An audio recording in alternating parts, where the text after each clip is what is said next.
네, 안녕하세요. 저는 청주대학교 물리치료과에 겸임 교수로 있는 물리치료사 박노욱입니다. 저는 기초운동치료학 및 실습이라는 과목을 담당하고 있는데요. 어떤 건지 한번 알아보도록 할게요.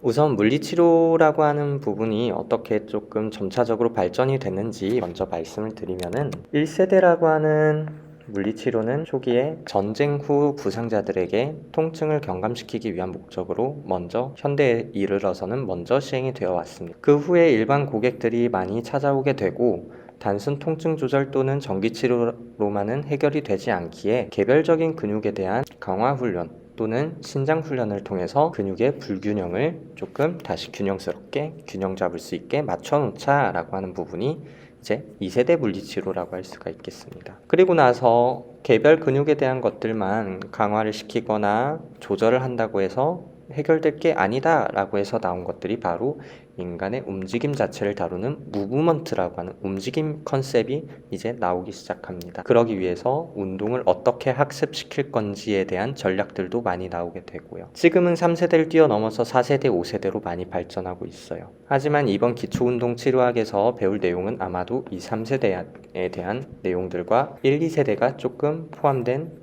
부분이 아마 주를 이룰 겁니다. 무조건 4세대, 5세대가 좋은 거라고 해서 최신화됐다고 해서 좋다라고 하기에도 조금 애매한 게 물리치료라고 하는 것들은 어떤 게 맞다, 어떤 게 틀리다, 어떤 접근법이 맞다라고 하기보다는 환자분들 개인별로 맞는 그러한 치료적인 컨셉을 잘 잡고 들어가야 하기 때문에 어떻게 보면 1세대, 2세대, 3세대 그리고 나중에 나오는 4세대, 5세대 물리치료가 함께 다 같이 병행이 되어야 할 것이라고 생각을 합니다.